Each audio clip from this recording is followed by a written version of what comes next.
apakah Anda merasa tidak produktif? Ya, kalau merasa tidak produktif hari ini gabung sesi ini pas lah ya. Saya pun merasa kadang produktif, kadang tidak produktif ya.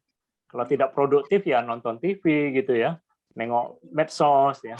Kadang-kadang kita sulit membedakan apa yang apakah kita melakukan sesuatu yang bermanfaat atau tidak, produktif atau tidak. Jadi seringkali kenyataan ya mungkin diri kita sendiri atau teman-teman kita, lingkungan kita ya, banyak orang selalu sibuk ya, sibuk tapi tidak produktif gitu loh. Nah, jadi apakah pekerjaan itu tidak efisien, pekerjaan itu tidak efektif atau sesuatu yang bisa didelegasikan atau tidak? Cuma kita tidak paham. Akhirnya kita juga menghabiskan waktu kita dan kemudian hasilnya juga tidak cukup baik. Ya, jadi seringkali orang tidak paham bedanya antara menjadi sibuk dan produktif. Nah, tapi kita akan memahami itu ya bersama Pak Hansin hari ini. Nah, jadi Pak Hansin sudah siap? Ya, Pak Ciko. Siap ya Pak Hansin ya.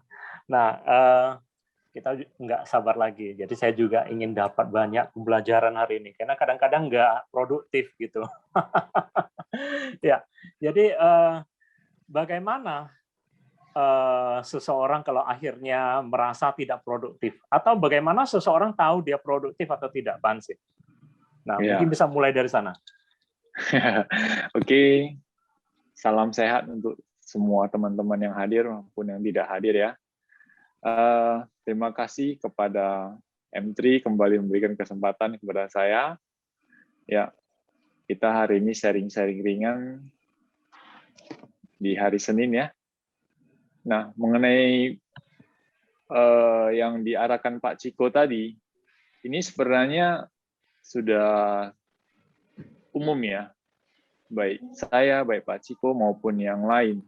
Nah, ini sebenarnya sudah umum. Nah, soal belakangan ini kan terjadi banyak perubahan, baik itu dari sisi cara kerja, waktu, dan yang lain-lainnya. Nah, hari ini kita berkesempatan bersama-sama untuk mereminder kita akan poin-poin apakah ini sudah sesuai dengan rel kita ya. Nah, jadi mengenai bagaimana melihat hal itu produktif atau tidak, ini sepertinya zona abu-abu nih Pak Ciko. Gitu ya. Ya, ini zona abu-abu. Nah, tapi saya coba memberikan pengalaman-pengalaman saya ya, dan saya coba kutip beberapa poin. Jikalau saya berada di posisi tersebut, poin-poin inikah yang saya lakukan atau poin-poin inikah yang juga Anda lakukan, ataukah ada yang bisa ditambahkan nantinya ya. Nah, saya coba untuk di perenungan diri kita, yaitu saya ingin menemukan tujuan saya sebenarnya di bisnis ini apa gitu Pak Ciko. Jadi di saat saya sudah mulai merasakan sebuah level yang jenuh, kejenuhan itu datang, mental kita tidak siap, atau orang bilang mentalnya down, ditolak, segala macam. Nah, ada satu poin saya suka buat begini. Tujuan saya apa ya di perusahaan asuransi ya, di saat saya hari ini berdiri di sebuah bendera asuransi gitu. Nah, jadi dari sini saya sudah mencoba untuk menggerakkan diri saya bahwasanya ada tujuan yang lebih besar, ada hal yang lebih besar, ada poin-poin yang di luar daripada hal-hal kecil yang terjadi ini. Jadi saya coba untuk reminder diri ya, tujuan saya itu apa? Temukan kembali tujuan diri kita gitu Pak Ciko. Ya mungkin poin pertama yang coba saya lakukan untuk di saat saya sudah merasa tidak produktif, saya coba melakukan hal ini dulu, Pak Ciko. Oke, jadi ketika orang merasa mulai tidak efisien, tidak produktif, ya, mentalitas turun, ya kita harus review balik tujuan kita ya. Tujuan Ya, kita pertama kali kita bergabung di bisnis ya. Jadi saya kira mungkin ini berlaku juga di semua bidang, tidak harus ketika kita bekerja di sini. Jadi di dalam aspek apapun, kita ingat balik tujuan awal kita bergabung. Begitu ya, Pak Ansin ya? ya. Apapun Ya, yang hari ini posisi kita sebagai apa. Jadi ini kita bawanya umum, juga bisa dibuat menjadi diperuncing ya, karena kita bisnisnya di asuransi gitu. Tapi iya, sebenarnya ini adalah poin-poin yang sangat umum gitu, Pak Ciko ya. iya. Jadi kalau Hmm. bicara tujuan bisa jadi itu impian ya, Pak Ansin? Impian Bukan, atau keinginan yang mau dicapai ketika kita mengharapkan sesuatu, akhirnya memilih sebuah bisnis, begitu bukan? bukan. Bukan. Bagaimana? Jadi ini adalah mencoba untuk melihat tujuan dan kebaikan bersama gitu, Pak Ciko. Oke. Nah, karena kita kan paham ya, kita paham bahwasanya asuransi itu apa, asuransi itu bagaimana, dan apa yang bisa dilakukan oleh asuransi gitu. Oke. Nah, jadi lebih mengedepankan tujuan dan kebaikan dari dua pihak, kita dan nasabah. Jadi Oke, kebaikan kalau bersama kita gitu, Pak bicara Ciko. bisnisnya ya dampak positif bisnis ini terhadap orang lain itu begitu besar. Tapi kalau kita ingat kembali tujuannya, wah saya datang untuk mengabarkan hal baik, saya datang untuk menawarkan sesuatu yang bisa menolong hidup orang. Itu Ya, sangat bisa menjadi motivasi yang begitu positif ya Pansin ya. ya Jadi itu yang tujuan seperti ini ya. ya itu yang dibuat dulu, Pak Ciko. Jadi Oke, tanpa oke. memikirkan, bukan memikirkan, oh saya nanti dapat apa ya, saya dapat jalan-jalan ya, saya dapat Oke, ini ya, saya dapat itu. itu Bukan terlalu itu dulu. jauh ya. Tapi yang lebih Hmm. dekat dulu ya. Hmm. Oke, jadi ya betul juga. Saya kalau mikirnya begini, saya juga semangat ini. Saya membawa kebaikan bagi orang lain. Kalau misalnya orang lain menolak atau orang lain kurang menghargai saya, ya kenapa saya susah gitu ya? Ya tidak apa-apa, Ya, next saja gitu ya. silakan. Harus next Ya, kan? oke. Kemudian Ya, next point apa, Pansin? oke. Untuk next point-nya itu kita harus memiliki mentor. Apa? Apalagi di Mental. bisnis mentor. Mentor, ya, ya. Kita nggak pakai Ya, slide sih. Ya. ya, apalagi kita di bisnis asuransi ya, kita punya leader, kita punya mentor. Nah, Ya.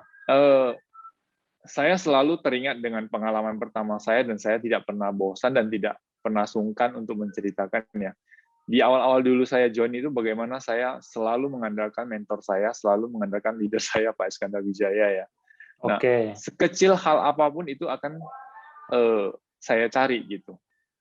Jadi artinya saya bersyukur ketemu mentor yang siap untuk menjawab semua kondisi saya, memperjuangkan apa yang saya mau, memperlihatkan sesuatu yang luar biasa, bahwasanya ini bisnis yang bagaimana. Nah, jadi di saat kita down, kita harus kembali mencari mentor. Karena kenapa? Dengan adanya mentor, itu kita bisa diarahkan ke arah yang tepat gitu, Pak Ciko. Nggak mungkin ada mentor yang menjebak kita kan. Kan gitu, Pak Ciko ya. Ya. Nggak ada. Saya rasa nggak ada mentor yang Waktu begitu. kehilangan arah gitu ya, waktu mungkin butuh petunjuk gitu ya. Iya. Jadi di saat kita mulai galau, di saat kita mulai down, ya jangan cari teman-teman yang udah down gitu. Iya. Ibaratnya semalam saya ada mendapat sebuah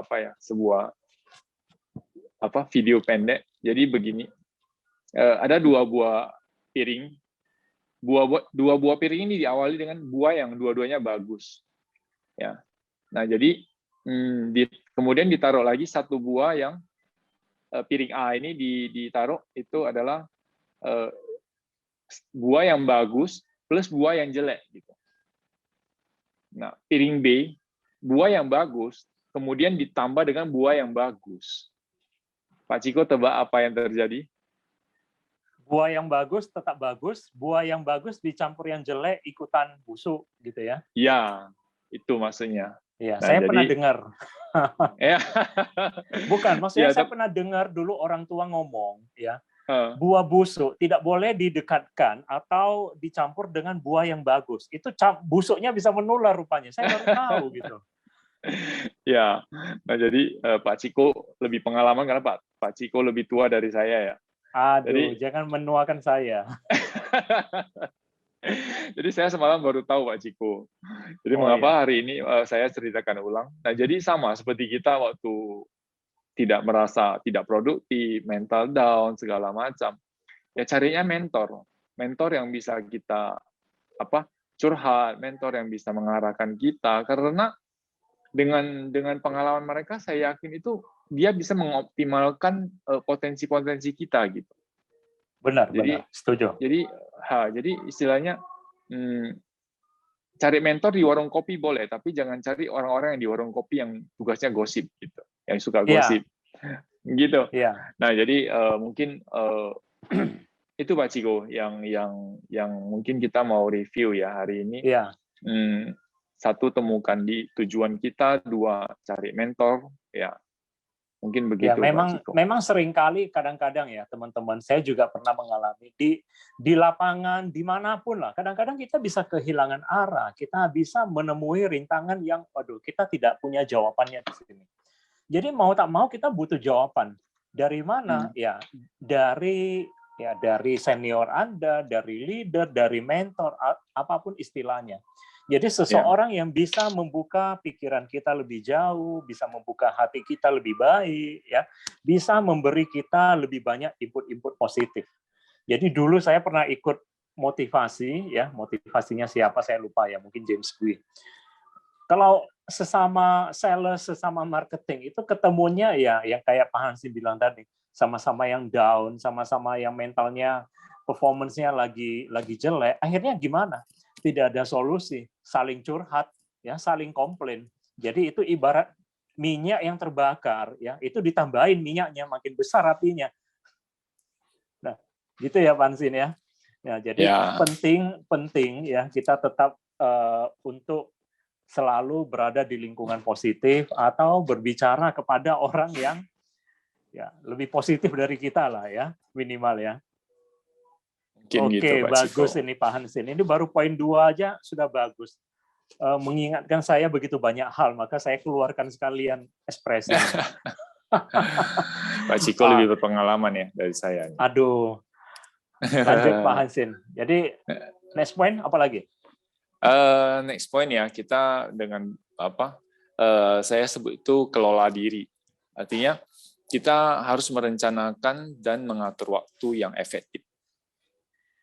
Oke, self Jadi management. Ya, jadi dengan adanya perencanaan waktu, saya yakin itu bisa kok, bisa untuk membuat kita lebih produktif. Saya sering pengalaman dikit, mungkin dulu juga sudah saya sharing ya. Di saat dulu saya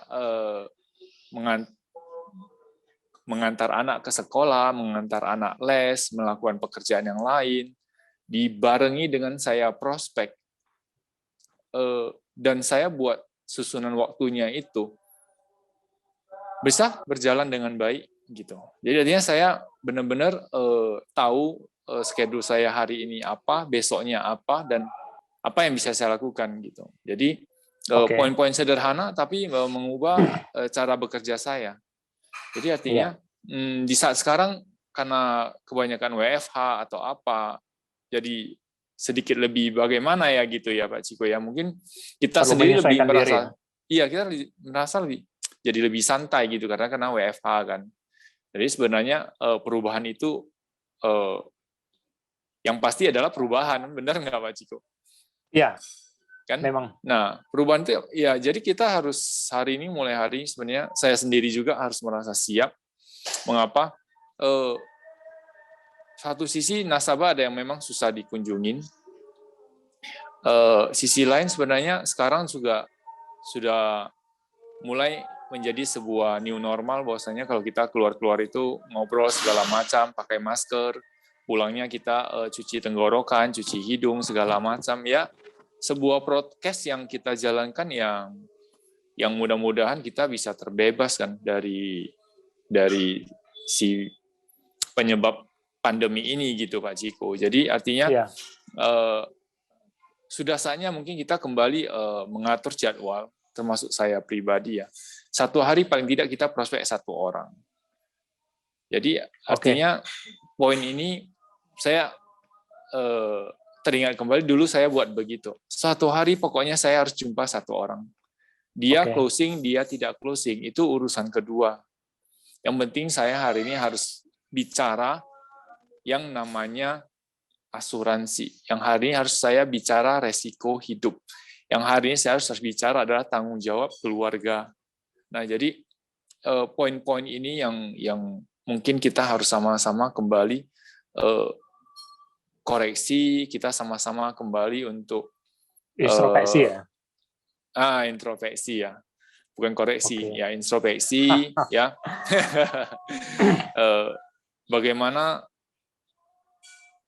poin ini bisa membuat kita itu menutup tahun 2021 ini dengan baik gitu. Karena kita tahu ya, tanpa terasa ini bulan 9 pertengahan, saya pribadi juga merasa tahun ini produksinya tidak sebagus tahun lalu ya.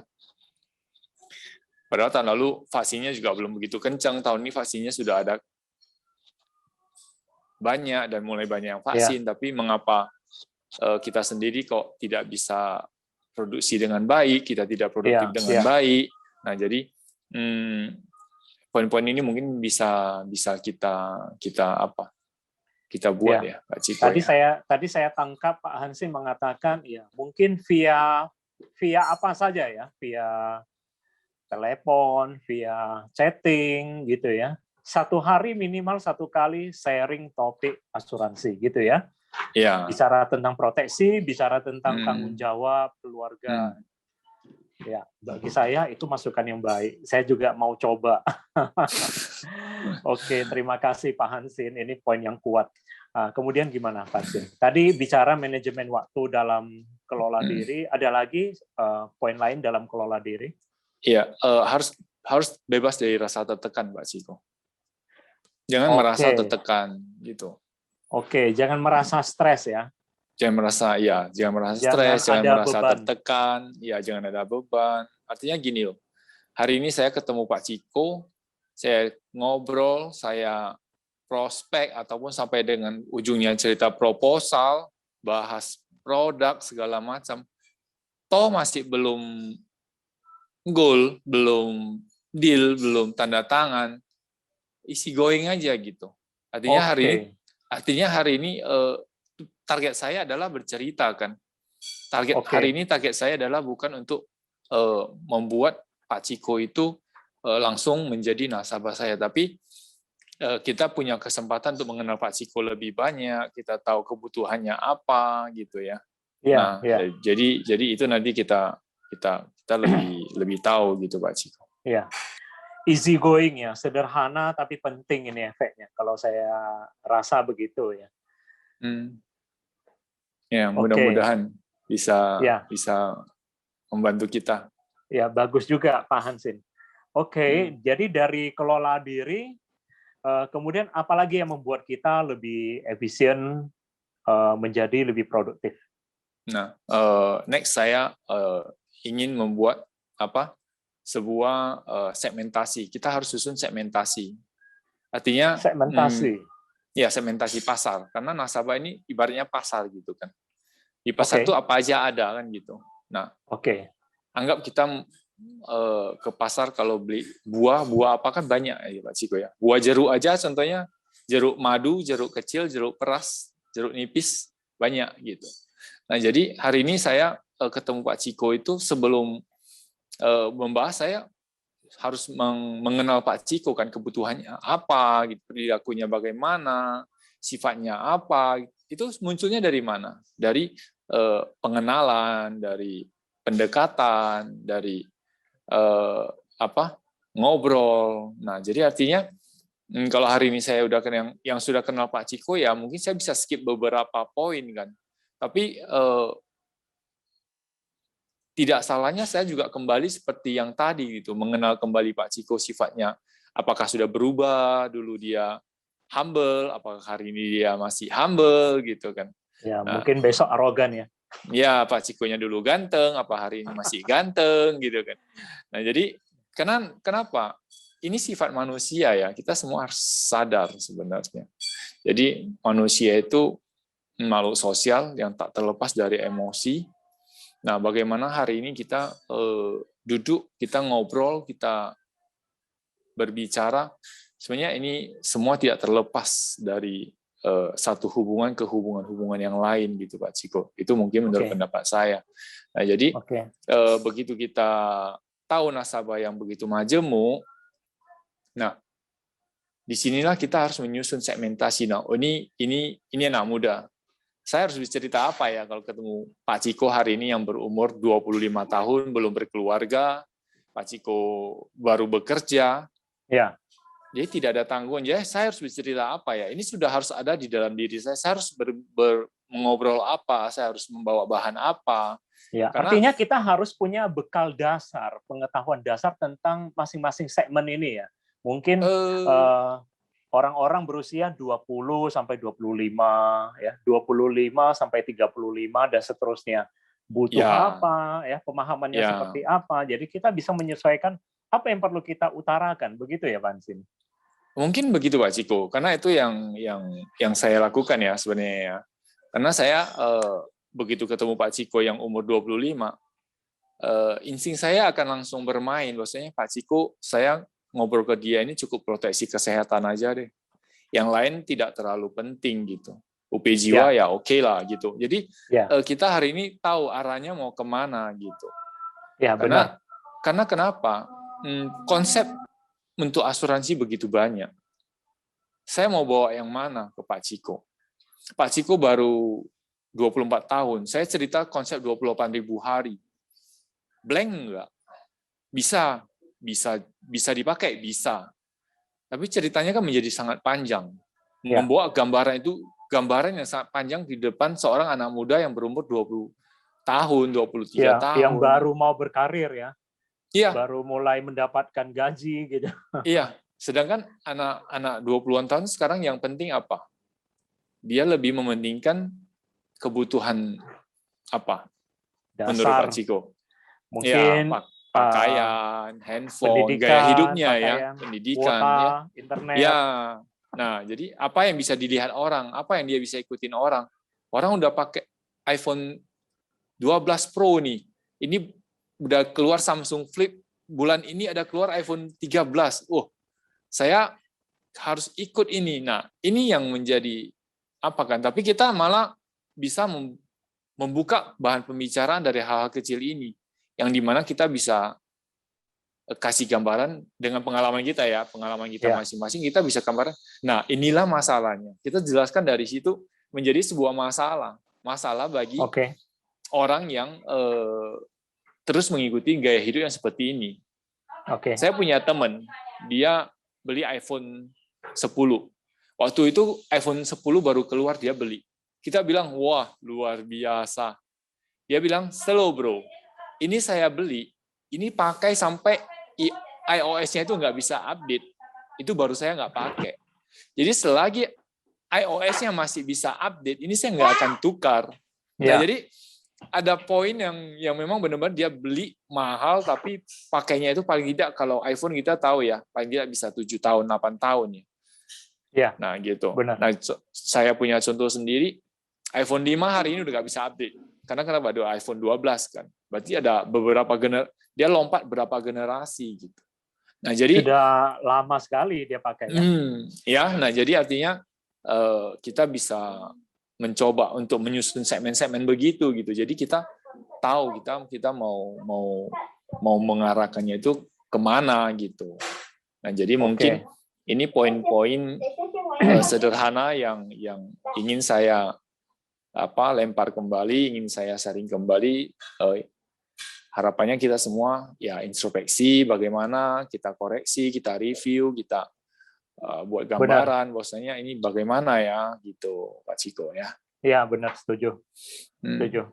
Jadi memang setiap langkah itu apa yang setelah kita kerjakan itu selalu butuh untuk direview kembali. Baru kita tahu apakah ini bagus atau tidak, apakah ini cocok atau tidak, apakah kita masih on the track atau tidak. Nah, iya kan, Pak Anzin ya? Benar, Nah, Pak Ciko. Benar. Oke, ada lagi, Pak Anzin? Terakhir saya coba menyusun dengan karena kita berbicara target ya, kalau di asuransi seperti tadi yang di-sharing oleh Pak Fendi ya, target Iya. Ujung-ujungnya selalu target ya. Harus ada target. Ya. Jadi artinya kita harus target yang, kalau ini yang umum ya, Pak Ciko ya, target yang SMART. Jadi SMART itu spesifik, measurable, assignable, realistis, sama time bound. Jadi beberapa poin itu kalau nanti dibahas bahas per itemnya juga gambaran umum aja. lebih apa lagi ya, karena itu bisa jadi satu topik nanti. Jadi satu topik tersendiri ya kita itu. Benar. Jadi kalau bagi saya pribadi itu ya spesifiknya kita buat yang ringan-ringan aja sih, artinya satu hari satu prospek, satu hari saya kunjungin satu orang, satu hari saya sharing ini gitu. Nah, artinya satu ke satu itu masih semua bisa diukur gitu. Kita mesti tahu waktunya kapan. Tidak mulu-mulu gitu. Ya, jadi yang ini dapat didelegasikan ini untuk ini agak sebenarnya tidak begitu. Kita mendelegasikan artinya kalau kita mengambil dari poin posisi kita itu mendelegasikan resiko gitu. Jadi kita berbicara kepada nasabah bagaimana resiko itu didelegasikan, bagaimana. Nah, realistisnya itu kalau cerita satu hari 10 orang kan nggak realistis ya Pak Ciko ya. Nah, satu hari sampai 1 sampai 2 mungkin bagi saya itu masih realistis ya. Target kita sebagai agent kalau tahun ini ingin capai Turki 275 juta API bagi 10 bulan, saya 1 bulan harus 27 juta 500 paling tidak ya produktif agent ya, berarti artinya ya. Artinya kalau 10 kali produktif agent saya udah bisa capai minimal Turki gitu. Nah, jadi ada batas waktunya yang seperti dia bilang, mengapa saya bilang 10 bulan. Saya suka dengan ini ya. Dulu saya sudah lupa, dulu ada yang pernah bilang kamu harus menganggap 1 tahun itu 10 bulan. Padahal sebenarnya ada 12 bulan kan. Nah, jadi kita menganggap 10 bulan, kalau memang 10 bulan tercapai, 2 bulan kita cuti gitu. Nah, kita cuti 2 bulan. Jadi artinya kita bisa berlomba dengan waktu gitu. Lebih cepat ya lebih bagus gitu. Karena kalau 3 bulan kita capai Turki, berarti artinya hari ini kita kalau sudah capai Turki, artinya kita punya waktu 4 bulan, 3 bulan untuk mencapai Swiss kan gitu. Jadi mungkin poin-poin ini sih yang ingin saya kutip balik Pak Ciko. Nanti mungkin kita lanjut ke ngobrol aja atau ada yang mau nambahkan, kita saling mengisi ya gitu Pak Ciko ya. Tapi inilah poin-poin yang bisa kita coba untuk hari ini kita sama-sama mengupas untuk semuanya itu bisa menjadi lebih produktif gitu Pak Ciko. Iya. Jadi ini istilahnya seperti kalau nggak salah istilahnya go extra miles ya. Kita melakukan sesuatu lakukan dengan lebih ya. Lakukan dengan lebih, dengan effort yang lebih. Jadi kita punya spare untuk memperbaiki sesuatu yang mungkin error ya. Apakah kekurangan gitu. Oke, Pak Anzin, bagus sekali. Jadi saya tangkap 5 poin ini ya. Secara pribadi memberi saya begitu banyak masukan ya. Mulai dari kelola diri, ya, manajemen waktu, ya, menentukan target yang smart, ya, dan lain macam-macam. Tapi ini mengingatkan diri saya sendiri, ya saya yakin ini pasti positif. Oke, Jadi Pak Hansin sampai di sini ya. Nah, oke. Jadi kalau begitu kita buka tanya jawab. Nah, bagi teman-teman yang mau tanya jawab, boleh tulis ya, tulis atau langsung open mic aja. Pak Hansin, saya mau tanya ya. Nah, jadi ini ada satu ini. Saya mau bacakan ya, teman-teman. Nah, Pak Hansin, saya setiap hari selalu aktivitas, prospek, dan kegiatan lain sampai sekarang, tapi rasanya belum dapat apa-apa. Nah, Pak Hansin, ngerti kan? Ya, Oke. Apa saya termasuk produktif walau belum ada hasil? produktif. Oke, silakan Pak Hansin. Ya, Anda sudah termasuk produktif, walaupun hasilnya belum sesuai dengan yang kita harapkan kan begitu. Oke. Artinya prospek sekarang yang perlu kita kaji ulang itu adalah prospek yang bagaimanakah ini yang sudah saya jalankan gitu. Mengapa hasilnya tidak seperti yang diharapkan? Oke. Nah, jadi mungkin saya bisa bantu untuk coba Anda kembali kepada segmentasi pasar yang Anda tuju gitu. Nah, coba introspeksi dari sana. Hari ini semalam saya kejumpanya nasabah yang bagaimana, saya bicara apa? Bagaimana respon dari nasabah. Jadi mungkin poin ini bisa kita introspeksi sama-sama. Jadi itu Anda sudah termasuk produktif karena Anda sudah prospek, Anda sudah bercerita tentang asuransi. Nah, hasilnya belum puas, hasilnya tidak sesuai. Oke, coba kita koreksi dari sisi pangsa pasarnya. Mungkin karena pangsa pasarnya anak muda, kita ceritanya dana pensiun, mungkin bisa terlalu jauh. Ya, atau cara kita berbicara langsung main todong, langsung kasih tahu produk atau langsung kasih proposal. Nah, banyak segi sih, makanya saya bilang tadi coba kembali ke mentor, coba diskusi. Saya sudah melakukan ini, hasilnya kok begini ya? Saya sudah melakukan begini, tapi respon nasabah kok begini ya? Nah, karena kalau saya pribadi, terkadang saya bisa dengan santainya saya duduk, saya berbicara kepada diri saya sendiri, harusnya tadi saya nggak boleh begitu, harusnya nasabah ini tadi harus saya arahkan begini. Nah, itu menjadi sebuah peringatan kepada diri saya bahwasanya hari ini kamu tidak salah, tapi hari ini kamu agak teledor. Hari ini kamu tidak on the track yang seperti yang kamu udah terapkan, yang sudah kamu janjikan gitu. Bahwasanya kalau dia di sini, artinya kita baku aja pakai 1 sampai 2 gitu, nggak usah terlalu pusing gitu. Kalau hari ini saya kuasai yang 28.000 hari, dia di kotaknya kotak 1, ya udah, saya cerita di kotak 1 aja. Kotak 2, 3, dan 4 bisa menyusul kok, nggak apa-apa.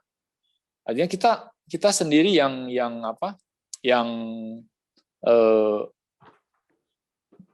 merombak sebuah konsep sesuai dengan kondisi kita di lapangan, mungkin gitu Pak Ciko ya.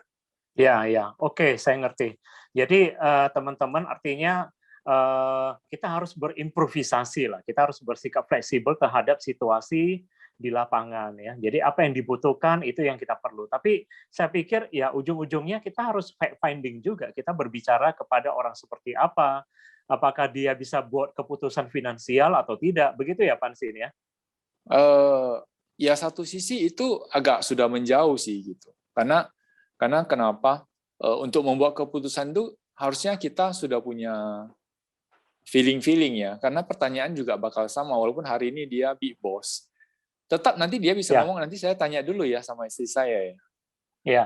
Gitu. Jadi artinya masih ada sesuatu yang belum tersentuh sama kita akan kebutuhannya gitu. Tapi kalau hari ini kita sudah menyentuh emosi dia, menyentuh kebutuhan dia, saya rasa alasan-alasan itu bisa berkurang, Pak Ciko. Iya, setuju. Oke, next Pak Hansin. Jadi ini ada lagi ya, Pak Hansin, saya selalu menulis target di kehidupan saya ya. Jadi sudah saya dengan waktu yang saya batasi ya. Jadi target ini sudah saya tulis pakai batas waktu. Tapi kadang sampai waktunya target belum dapat. Apa ada solusi Pak untuk produktif dan berhasil kayak Pak Hansin? Nah, coba gimana? Saya selalu menulis target di kehidupan saya. Ini banyak motivator yang suruh tulis targetmu ya, ditulis jangan di kepala aja. Tulis. Oke. Kembali kepada yang poin 5 tadi ya. Itu udah smart belum? Udah termasuk golongan smart belum? Gitu. Artinya jadi kita ketemu banyak motivator bilang, ayo kamu bisa segala macam, dan dengan apa power mereka itu kita membara-bara gitu. Jadi coba kita review ulang. Awal tahun kita semua tulis target enggak? Ada ya? Semua orang nulis, ini kayaknya semua, kalau ngomong gitu. Iya, kita semua tulis ya, kita ada key out. Ya.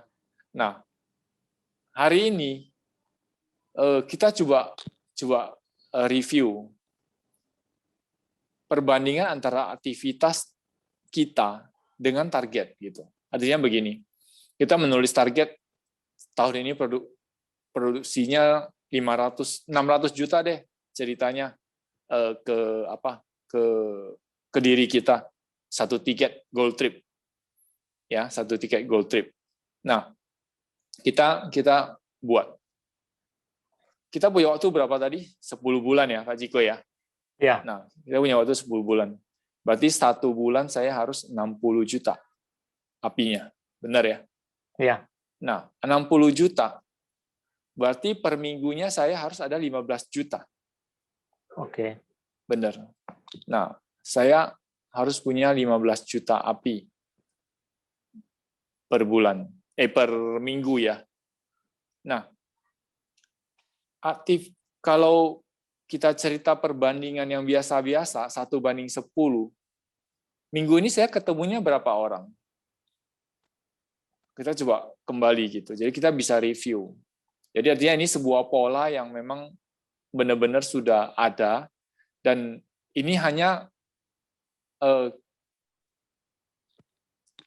kita perlu untuk ikutin, kita perlu untuk orang bilang bodoh-bodoh ikutin.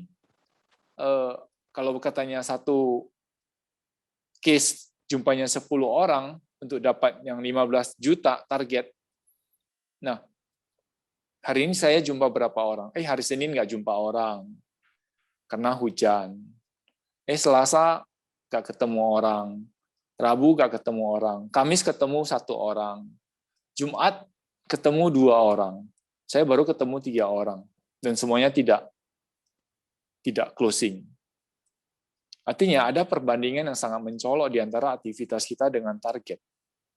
Kan begitu. Oke. Nah, jadi poin-poin sederhana sih sebenarnya kalau menurut saya, Pak Ciko. Bukan artinya hari ini kita harus setiap hari, enggak juga. Tapi artinya kita introspeksi seperti kata Pak Ciko tadi itu, saya udah di track yang benar enggak? Kalau saya targetnya sebulan 60 juta, saya bulan ini kerjanya bagaimana ya? Saya sudah jumpa berapa orang ya? Yang saya ceritakan apinya itu udah berapa orang ya gitu. Artinya waktu kita berbicara agak jauh dengan nasabah sampai proposal. Nah, itu proposalnya yang berapa gitu. Bisa jadi proposalnya itu yang 3 juta satu tahun ya, artinya dengan premi 250.000. Bisa jadi ada yang preminya itu per bulannya 2 juta, ada yang premi 3 juta, ada premi 1 juta. Nah, jadi coba kita diperkecil gitu, perkecil sampai akhirnya kita dapat berarti dengan target saya 15 juta per bulan, saya masih bisa mengejar dengan caranya begini. saya harus berbicara dengan target yang begini, artinya begitu. Jadi cobalah untuk membuat skala-skala kecil sampai skala besar dari sisi pangsa pasar Anda, sehingga kita bisa lebih yakin dalam hal berbicara konsep, gitu. Jadi mungkin itu saran saya dari saya untuk pertanyaan-pertanyaan yang tadi, Pak Ciko. Oke lah, oke. Jadi semoga menjawab lah ya apa yang dijelaskan Pak Hansin. Saya mau lanjut ini. Ini barangkali jadi yang terakhir ya. Oke, Pak Hansin. Selanjutnya adalah boleh tidak ceritakan ya kiat produktif Pak Hansin setiap hari. Jadi supaya kita sebagai agen baru bisa meniru ya cara-cara Pak Hansin. Nah, jadi singkatnya ya tipsnya supaya menjadi produktif gimana, Pak Hansin? Tidak ada spesifik yang dari saya ya, Pak Ciko sebenarnya ya. Okay. Yang saya lakukan sebenarnya sangat umum sekali, ya, sangat biasa sekali. Hanya saya lakukan itu secara kontinu, secara terus-menerus gitu, Pak Ciko. Jadi tidak ada yang spesifik. Artinya saya ada broadcast, saya ada sounding produk di medsos, saya ada kontak nasabah, saya ada cerita nasabah, saya ada coba untuk membuat janji, targetnya 1 hari 1 atau seminggu 5, gitu. Jadi bisa 1 hari 2, kalau target saya 1 minggu 5, ya saya boleh, kalau besoknya hari ini tidak ada, berarti besok saya harus 2, gitu. Nah, jadi skala-skala kecil sih, nggak terlalu spesifik gitu. Cumanya begitu ketemu janji, langsung mencoba untuk membayangkan bahwasanya kalau ketemu nanti ini saya mau arahkan kemana ya. Artinya saya lebih duluan membayangkan kondisi itu, kalau nanti saya bahasnya ini kira-kira dia arahnya kemana ya, atau saya mau bertanya apa. Jadi ini sebenarnya tadi fact finding ya menurut Pak Ciko tadi ya. Saya nggak gitu pandai istilah-istilah begitu ya. Artinya saya hanya ikutin naluri saya di lapangan. Kalau kira-kira A ini tidak cocok, berarti saya harus cepat switch ini ke yang B atau ke yang C atau gimana gitu. Jadi harus ada satu yang kira-kira saya sampaikan, sesuatu yang harus saya sampaikan di saat saya sudah jumpa dia, baik dia beli atau dia tidak beli, tapi ada sesuatu yang harus saya tinggalkan kepada dia, bahwasanya hari ini Hansin datang jumpa dia itu tidak cuma-cuma. Dia dapat sesuatu dari saya, baik itu tentang produk, baik itu tentang hukum asuransi, baik itu tentang apa aja gitu. Jadi saya harus meninggalkan sesuatu untuk dia. Tidak harus asuransi gitu. Jadi itu mungkin sedikit banyak kita memberi edukasi ya. Kita meninggalkan kesan bahwasanya gara-gara kita dapat pengetahuan baru begitu loh. Begitu ya Pak Hansin ya? Ya. Tapi saya kira ini juga sudah dijawab di depan. Tadi Pak Hansin ada bilang, ya minimal sehari sekali lah Anda sharing topik asuransi. Nah, itu sudah produktif itu. Ya. Nah, tapi saya lihat Pak Hansin ini juga low profile ya. Dari tadi asik bolak-balik mengatakan tidak menguasai istilah. Padahal tadi saya sudah tangkap segmentasi, pangsa pasar yang majemuk. Saya baru mau minta beliau artikan apa itu artinya. Nah, majemuk itu teman-teman tahu artinya kan? Itu pangsa pasarnya yang dinamis begitu. Istilah yang lain lagi ya, itu artinya beragam-ragam. Ya, usia, karakter, latar belakang ya. Ya, kadang-kadang saya buat yang ribet makin ribet ya. Oke, ini off the record lah ya. Oke, jadi teman-teman, terima kasih Pak Hansin ya sudah menjawab beberapa pertanyaan. Kita karena saya lihat ya dari tadi pesertanya konsisten di angka 16, kayaknya kita bisa masuk ke sesi game ini. Jadi berikutnya saya harus lemparkan mic ini kepada Friendly ya. Friendly, oke? Ya, oke, Pak Ciko. Oke, silakan Friendly. Nah, teman-teman stay ya. Ini yang boleh ikutan game semua orang bagaimana? Semua orang juga boleh, Pak Ciko. Semua Biar orang lebih rame. ya. Oke, termasuk saya ya. Mana tahu hostnya nggak boleh ikut nih kan? Boleh dong. Oke. Karena Oke, ini lanjut. games. Ya. Oke, teman-teman, sebelum games ini kita mulai, teman-teman boleh nyalakan kamera semuanya. Teman-teman boleh nyalakan kamera semuanya. Oke, nyalakan kamera ya supaya tahu duit ini yang dapat siapa gitu ya. Iya, betul Pak Ciko. Pak Randy suaranya agak storing ya. Apa ada Iya. dua unit yang berdekatan di situ? Oh iya. Ya, oke. Apakah Storing sudah? dia. Ya, ini lebih oke lah. Oke. Belum ada yang buka kamera ya. Ya, teman-teman yang lain yang lagi mendengar ini, kita memasuki sesi games. Nah, kita akan bermain games mendapatkan uang tunai, ya, langsung dari Pak Heri ini. Ya, oke, sudah ada yang buka kamera. Cihani Elpis baru buka kamera. Oke, Pak Hasan, Ibu Susanti, Kak Arya mana nih? Mau ikut games gak nih, Kak Arya? Lalu itu Ria Simbolon ya? Yes. Oh, saya kira Ria yang mana? Dan Ciwinda. Ciwinda ini agent baru kita. Oke.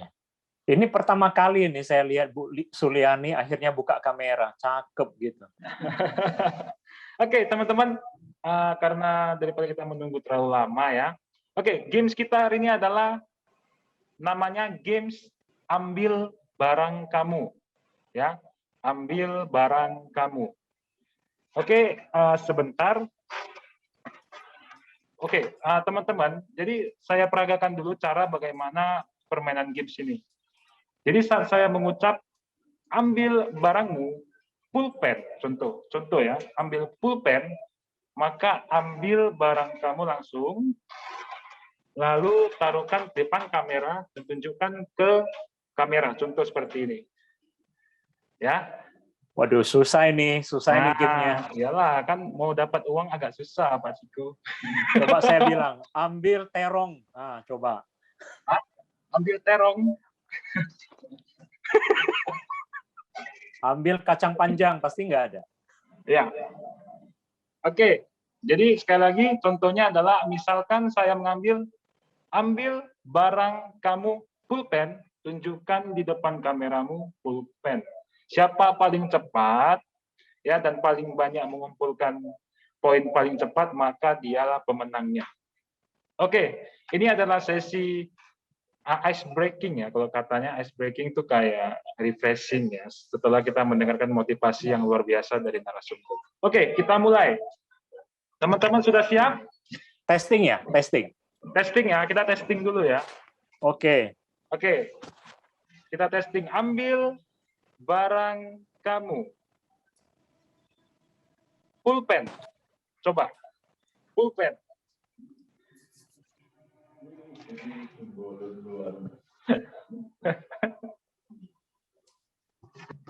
Oke, seperti itu ya. Kurang lebih seperti itu. Siapa yang cepat, dia akan dipilih. Oke, saya menilai langsung di laptop. Oke, kita mulai. Teman-teman siap ya? Ambil barangmu, botol minum. Ayo, botol minum. 5 detik, 5 detik. 5, 4, 3, 2, 1. Oke. Oke, sudah ada ya pemenang pertama ya. Oke, kita sudah mencatat namanya. Oke, selanjutnya. Ambil barang kamu. Buku. Buku, ayo buku. Buku. Oke. Oke, buku. Ya. Saya cuma punya handphone aja di sini. Oh iya. Tidak ada ya. Tunjukin handphone semua terus Pak Ciko. Buku di handphone ya. Pulpen di Ya. handphone, Oke. betul juga. Coret-coret Ya. pakai handphone. Selanjutnya, ambil barang kamu, kunci, terserah mau kunci apa. Ayo, kunci. Kunci Inggris. Kunci. Kunci Inggris. Kunci monyet pun boleh kalau nggak ada. Kunci Oke. Inggris, kunci monyet. Sudah ada yang duluan ya. Ibu Tio sampai keliling-keliling, kasihan. Ban-ban lo, Ibu Tio maitan teples. Min gitu ya, biokin ya. Oke. Aku banyak barang loh, mejaku banyak barang.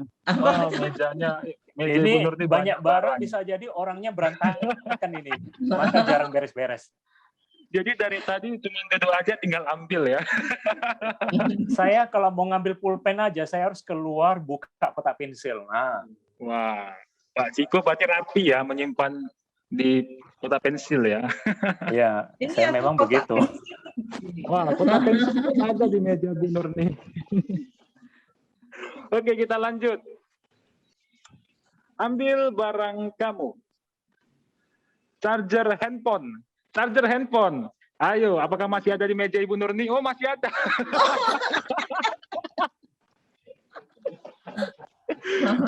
Oke. Ansin tuh. Aduh, beca aja. Oke.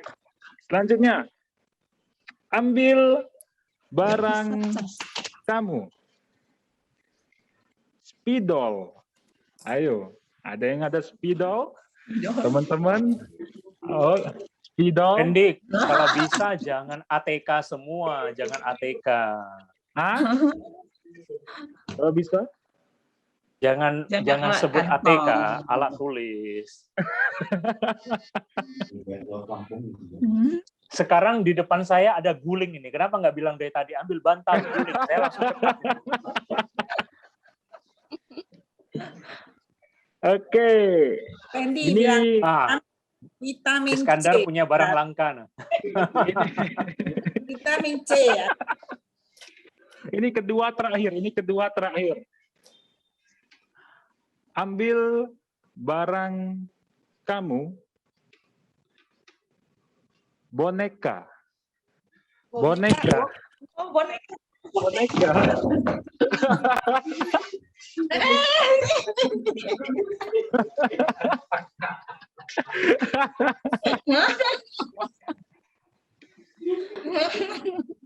Ibu Anak hobi Nurni. boneka. Wah, Nggak Pak Ciko hobi langsung boneka. keluar Doraemon ya. Boneka. Ibu Nurni luar biasa. Ada. Oke. Selanjutnya yang terakhir. Ini yang terakhir pasti saya yakin semua orang jauh dari kamera langsung lari. Oke, yang terakhir. Ambil barang kamu. Gayung mandi. Apa gayung? mandi. Gayung. Ciko lari. Ciko dekat kamar Gayung mandi. mandi. Itu tong sampah Pak Isa. Ini gayung. Wah. Akhirnya Pak Ciko Akhirnya Pak Ciko. dekat dengan kamar mandi. Kamar ya. mandi. Oke, kita sudah menemukan pemenangnya ini. Pemenangnya sudah kita dapatin. Di kamar mandi ya. Dikunjung di kamar. Hah? Saya udah ke kamar mandi nih ngambil nih, gayung terbang. Tapi sebelumnya saya ingin bertanya pada Pak Heri. Pak Heri, ini hadiahnya berapa ini Pak Heri? Total yang menang berapa orang rupanya? 5 juta. 5 juta. Maksimum 3 orang. Tadi Hah? nggak ada dihitung siapa yang paling banyak, paling terbanyak. Sudah, Pertama, kedua, ketiga. Ini saya sudah mendapatkan pemenangnya Pak Heri. Oh ya, 3 orang lah. Hah? 3 orang? 3 orang. Oke, 3 orang boleh. Ini Pak Heri mungkin bisa kasih tahu berapa hadiah uang tunainya atau juara pertama, juara 2, juara 3.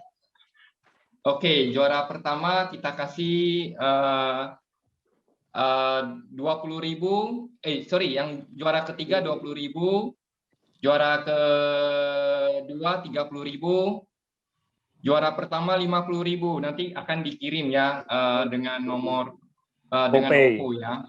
OVO. Oke. Saya akan umumkan dari juara ketiga. Juara ketiga diberikan kepada Pak Iskandar. Selamat Pak Is. Apakah ingin didonasikan pada saya saja? Ya lu ciak huleo lah. Berapa tadi itu hadiahnya? No bantun aja. Lumayan bayar parkir gitu. Lumayan ya Mahal Pak Is. kali parkirmu. Pak Is juara 3. Oke, selanjutnya juara 2. Juara 2 diberikan kepada Pak Hansin. Pak Hansin. Juara 2 Pak Hansin. Makasih. Oke, Pak Hansin. Ya, jadi Pak Hansin ada 2 opsi ya, mau ngambil atau donasikan kepada saya. Bersanda Pak Hansin. Siap. Dan juara pertama kita mendapatkan uang tunai 50.000 ya Pak Heri. Ya. Diserahkan kepada, wah ini sudah dedaan ini. Sudah capek-capek ambil gayung ya. Diserahkan kepada Ibu Nurni. Selamat Ibu Nurni, luar biasa. Tepuk tangan dong teman-teman semuanya, luar biasa. Ya, Ibu Nurni karena memang barangnya dekat semua nih. Ini hadiah dari Pak Heri atau dari siapa? Wah, ini hadiahnya mungkin nanti kita bisa ngomongin lagi ya Pak Heri. Oh, saya kira hadiahnya dari Ibu Tio, gimana? Kan Pak Friendly bilang dari Pak Heri, jadi saya tanya dulu. Nah, Oke. Nanti masing-masing orang yang disebut namanya tadi kasih nomor handphone yang ada OVO-nya ya. Yang Kirim ada ke OVO-nya. Friendly nanti ya. Ya. Nanti bisa langsung private chat ke saya atau private chat ke Pak Heri langsung. Atau mau pakai nomor saya pun boleh OVO-nya. Oke, selamat ya teman-teman. Ini refreshing kita ya, untuk pertama kali Monday Inspiration kita ada games. Tentunya minggu depan kita adakan games lagi seperti ini. Ayo ajak ya timnya. Semakin banyak orang akan semakin seru dengan games-games yang lebih baik lagi. Oke, terima kasih. Sekian dari saya. Pak Ciko dan Pak Hansin mungkin ada penutupan? Oke, ini dikembalikan kepada MC ya. Jadi teman-teman, acara kita sudah selesai ya. Pak Hansin sudah memberi input yang begitu luar biasa dan ya Randy juga sudah bawa game yang begitu seru. Nah, jadi Monday Inspiration kita sudah di penghujung waktu. Sebelum saya tutup, apakah ada penutupan dari leader? Apakah Pak Is atau Pak Heri mau menambahkan? Kalau tidak, kita sudahi. Kalau Pak Hansin biasa suka suruh saya tutup ya. Oke, 3 menit ya. Tidak usah di kode ya, langsung ditendang ya. Oke, waktu dan tempat silakan Pak Is. Oke teman-teman, hari ini kan kita bahas soal activity yang apakah saya produktif, apakah saya merasa apa yang saya lakukan sudah produktif atau saya tidak produktif gitu kan teman-teman. Pak Hansin adalah pembicara yang paling qualified lah kalau bicara soal produktivitas. Karena di tim saya pun saya melihat beliaulah yang paling konsisten ya dalam hal menjalankan aktivitas. Nah, saya kasih 2 skenario ke teman-teman. Skenario pertama, dalam 1 bulan ada 1 orang agen ya, dia itu jumpa hanya 5 orang. Hanya 5 orang. Ketemunya hanya 5 orang. Ini share screen ya? Enggak Pak Is. Enggak ya? Oke. Nah, skenario pertama, satu orang agen ketemu 5 orang saja sebulan itu. Tapi teman-teman, 5-5-nya closing. Bagus ya? Oke. Skenario kedua, agen yang lain, dia prospek 20 orang, ketemu 20 orang. Tapi closingnya 5 juga, sebulan ya, sama-sama sebulan. Menurut teman-teman, yang pertama dan kedua mana yang lebih produktif? Ketemu cuma 5 orang, closing 5-5. Yang kedua, ketemu 20 orang, closing 5. Hasilnya sama-sama 5. Mana yang lebih produktif? Ayo. Nomor 2, kata Bu Suliani. Karena Nomor banyak 2. prospek. Ya, bagus sekali ya, karena Bu Suliani juga adalah salah satu SAM yang cukup senior juga dan berpengalaman. Karena kita sebagai leader tentu kita tahu ya, kalau kita rekrut agen gitu kan. Agen yang skenario 2 itu menunjukkan bahwa dia kalau dibandingkan sama yang skenario 1, mungkin secara skill dia kalah. Ya kan? Jelas saja, karena yang pertama itu kan ketemu 5, closing 5-5. Secara skill udah jelas dia itu luar biasa gitu loh. Tapi kalau kita tarik panjang, teman-teman. Namanya kalau kita tarik panjang, long run ya. Kalau kita bicara setahun kemudian, 2 tahun kemudian, kira-kira agen mana yang lebih bertahan? Karena apa? Karena masih ada tempat untuk meningkatkan diri, upgrade gitu. Ketemu 20, closing baru 5. Baru berapa persen itu kan? Ya kan? 25% gitu. Berarti masih ada ruangan untuk dia bertumbuh. Kalau misalnya dia bisa tingkatkan kualitasnya kayak yang skenario 1, berarti dia ketemu 20 orang bisa closing 20 dong. Kan begitu kan? Tapi kalau yang ketemu 5, closing 5, itu berarti skill-nya udah mentok. Udah paling hebat. Tapi dia prospeknya cuma 5 orang. Jadi jangka panjang, teman-teman, itu orang yang kedua, skenario kedua itu pasti sudah menang, sudah pasti menang di jangka panjang ya, teman-teman. Karena kita sekarang lagi bahas bagaimana menjadi produktif soalnya. Jadi saya nggak bahas soal kemampuannya gimana gitu loh. Kemampuannya gimana. Jadi mungkin skenario 1 dan 2 itu saya mau ganti kata-katanya itu ketemunya itu. Dia cuma ketemu 5. Yang kedua itu ketemu 20. Saya ganti kata-kata ketemu ya, teman-teman. Kita ganti dengan kata-kata menjelaskan asuransi. Karena kalau cuma ketemu, ya kan, belum tentu kita menjelaskan asuransi. Ya, jadi kita ganti kata-katanya menjelaskan ke 5 orang, 5-nya masuk. Skenario 2 menjelaskan ke 20 orang, baru 5 yang masuk. Tapi kalau di dalam pengumuman yang disampaikan Friendly, namanya tetap muncul closing 5. Gitu kan? Jadi kalau kita melihat orang closing 5, pasti kita bilang, wah ini produktif, ini produktif. Hanya dialah dan Tuhan yang tahu sebenarnya produktif mana gitu, ya kan? Karena yang benar-benar dia jumpai berapa orang kan kita nggak ada yang tahu. Oke, sebagai bonusnya teman-teman, untuk kita itu punya keyakinan kalau kita mau ketemu orang dan menjelaskan asuransi ke orang, teman-teman saya kasih satu peneguhan ya sebagai agen asuransi. Bicara soal asuransi jiwa, teman-teman, ya, saya nggak bicara asuransi kesehatan, asuransi jiwa. Itu sebenarnya kebutuhan semua orang. Semua orang butuh asuransi jiwa. Itu bukan tentang ada interest atau tidak interest gitu kan. Saya nggak berminat. Nggak minat itu bukan masalah. Karena dia nggak minat pun, tapi dia butuh gitu. Jadi kalau kita bicara sembako, makan 3 kali sehari, kemudian sekolah anak, ya kan, kemudian kalau sakit masuk rumah sakit gitu kan, merawat kalau sakit gitu. 3 hal ini itu apakah ada hubungan dengan interest? Orang nggak interest pun harus makan, betul nggak? Ya kan? Apalagi interest, makan lebih banyak, ya kan? Ya Pak Ciko ya. Kalau kita punya interest di soal makan, kita makan lebih banyak, makan lebih enak. Ya kalau orang punya interest asuransi, dia masuk yang paling canggih, dia masuk yang paling besar. Kalau interest, tapi kalau nggak interest, dia tetap harus makan. Dia tetap harus masuk asuransi, kalau nggak interest pun.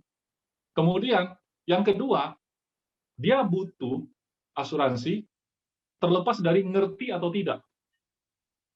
Nah, sama 3 hal, sembako, pendidikan anak, kemudian kalau sakit, rawat di rumah sakit. 3 hal ini nggak perlu ngerti. Ya kan?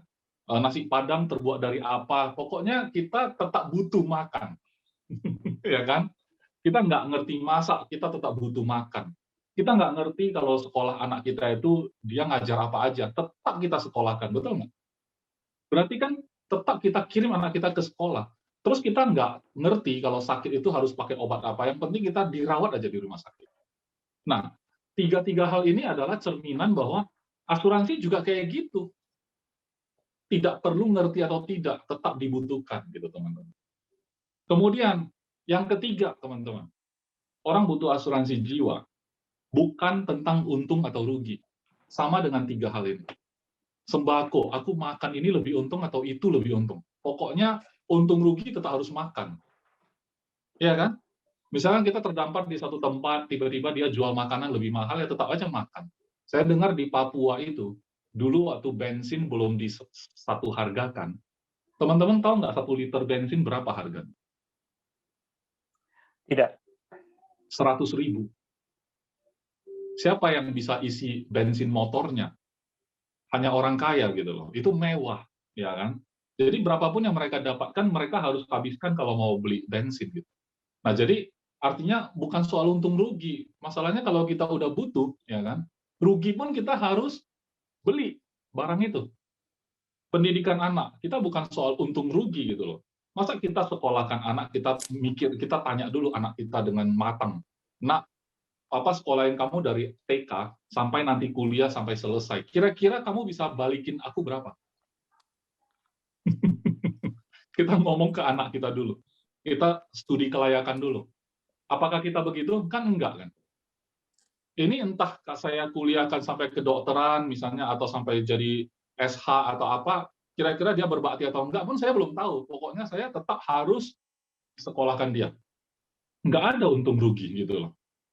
Ngerti atau enggak, maksudnya untung rugi dalam hal misalnya sakit. Saya rugi kalau saya sakit terus cari dokter. Mending saya langsung makan obat aja. Paling-paling cari dokter itu juga obatnya. Apakah kita kayak gitu? Kalau kita cari dokter, kalau kita udah sakit, nggak ada soal untung rugi, sembuh atau enggak, itu aja. Ya kan? Orang kalau nggak mampu pun terpaksa juga harus minta bantuan, ya kan? Kalau nggak ada asuransi pun harus minta bantuan gitu. Yang penting tetap harus dirawat kalau namanya udah sakit. Jadi kalau tiga hal ini orang butuh apa aja? Sembako, makan 3 kali sehari, pendidikan anak. Yang ketiga, kalau sakit harus rawat rumah sakit. Tiga-tiga inilah yang dijamin pakai asuransi. Dan tiga-tiga ini sama-sama punya 3 hal. Kita butuh bukan karena interest atau enggak. Yang kedua, kita butuh bukan ngerti atau enggak. Yang ketiga, kita butuh bukan untung atau enggak. Wah, ini kalau dibuat slide bagus ya. Artinya, kalau teman-teman sanggup menjelaskan seperti itu, tidak ada orang yang menolak asuransi. Itu aja kunci poin dari saya. Kalau kita punya pemahaman seperti itu, tentu waktu kita jumpa tadi yang menjelaskan ke 20 orang, mudah-mudahan 20-nya closing gitu. Iya kan? Itu di situ kita upgrade gitu loh. Artinya kalau kita sudah membentuk kebiasaan gitu ya, bisa jumpa 20 orang sebulan, ya kan? Karena sebulan 20 orang kan Pak Hansin bilang sehari 1, masuk akal kok. Kita nggak bilang jelaskan ke orang deh 1 hari 5, kan nggak kayak gitu. Ya kan? Sehari kalau kamu jelasin asuransi ke 1 orang saja, tapi serius lakukannya. Sebulan sudah 26 orang kalau 30 orang kalau setiap hari ya. Kalau Sabtu Minggu juga dihitung. 30 orang gitu loh. Tadi saya bilang, jelasin 1 masuk 1, jelasin 2 masuk 2. Kalau jelasin 30 masuk 30. Oke lah, nggak usah muluk-muluk. Jelasin 30 masuknya cuma 3. Ya berarti kan setiap bulan 3 case, teman-teman. Mana mungkin meleset itu target semua gitu. Jadi sebenarnya, balik lagi, asuransi itu sebenarnya bukan sulit atau nggak sulit. Dikerjain atau enggak, itu aja teman-teman. Dikerjain atau enggak. Karena asuransi jiwa dibutuhkan semua orang. Walaupun orang itu bilang nggak interest. Oke? Walaupun orang itu bilang nggak ngerti. Walaupun orang itu bilang rugi. Tetap mereka butuh asuransi. Ada pertanyaan? Jelas sekali. Ya, Pak Hansin, kira-kira tendangan saya cukup, Pak. Cukup, Pak. Pak Hansin Selalu mengerti apa yang mau selalu mengerti apa yang mau dimau. Iya, dia tunggu kan, Pak Is ngomong apa lagi. Tapi betul ya teman-teman, ini adalah kunci bukan hanya untuk kita ya. Kalau Anda rekrut orang, berilah keyakinan seperti itu ke orang yang Anda rekrut juga. Bahwa orang-orang yang kita jumpai sebenarnya mereka pada dasarnya butuh semua. Jadi nggak usah cerita soal mereka nggak interest Pak, gitu loh. Tapi kalau kita sebagai agen, kita udah ngerti, nggak interest pun harus masuk. Mana ada orang yang interest sekolahin anak sampai mahal-mahal. Kalau dilihat pengeluarannya nggak ada yang interest. Tapi kan butuh gitu loh, anak butuh sekolah gitu, ya kan? Ngerti nggak ngerti gimana ya sekolah online bisa atau enggak ya? Masa Anda stop dia sekolah? Sekarang anak kita sekolah online, mungkin nggak belajar itu, nggak usah sekolahin lagi lah, masa kayak gitu? Enggak kan? Kita tetap lanjut walaupun sekolah online.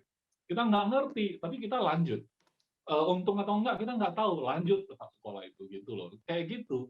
Nah, asuransi setara dengan itu semua.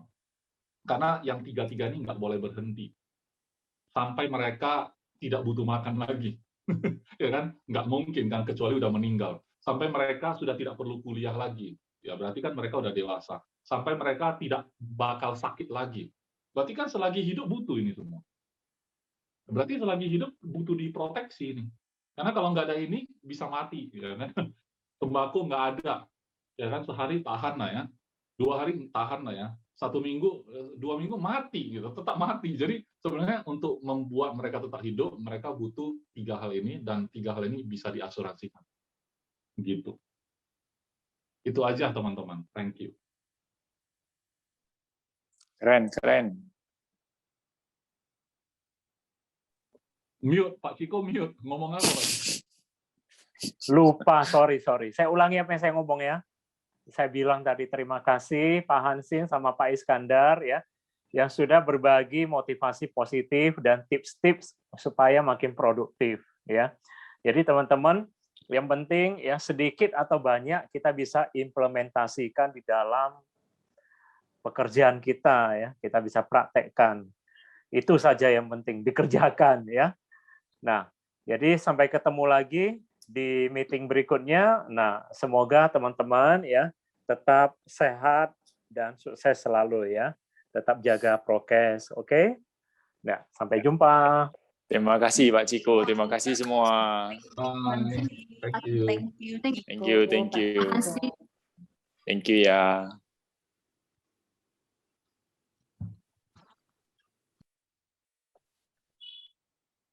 Thank you.